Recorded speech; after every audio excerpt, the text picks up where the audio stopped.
सुंदरा मनामध्ये भरली या मालिकेतून घराघरात पोहोचलेली अभिनेत्री म्हणजे अक्षया नाईक. अक्षयाने तिच्या सहज व सुंदर अभिनयाने प्रेक्षकांना आपलंसं केलं. तर आजही लतिका या भूमिकेमुळे तिला ओळखलं जातं. पण अक्षयाने लहानपणापासूनच अभिनय क्षेत्रात पाऊल ठेवत तिच्या अभिनयाने प्रेक्षकांना खिळवून ठेवलं. तर अक्षया सोशल मीडियावरही तितकीच सक्रिय असते.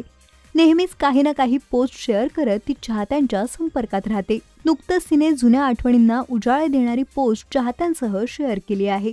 अकल्पित या चित्रपटातील काही फोटोज तिने चाहत्यांसह शेअर केले आहेत. अकल्पित या चित्रपटाच्या पोस्टरवर झळकणारी ही बालकलाकारही अक्षयाच आहे.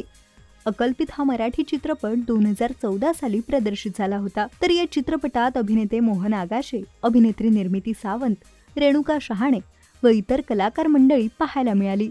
आणि या सर्व दिग्गज कलाकारांसह अक्षयाला मोठ्या पडद्यावर झळकण्याची संधी मिळाली.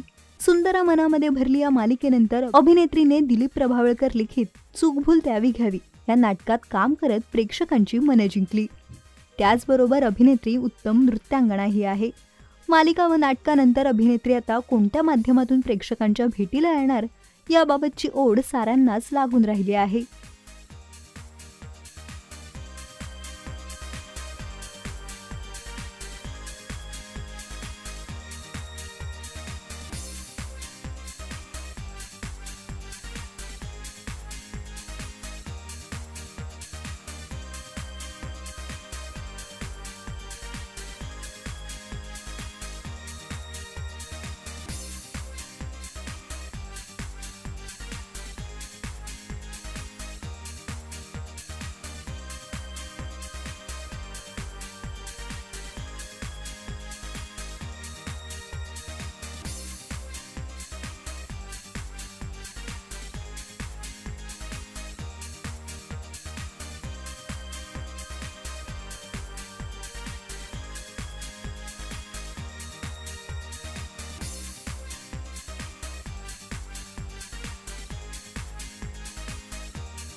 मराठी चित्रपटसृष्टीतील लेटेस्ट अपडेट्स आणि गॉसिपसाठी आमच्या चॅनेलला सबस्क्राईब करा आणि बेल ऐकन दाबायला विसरू नका.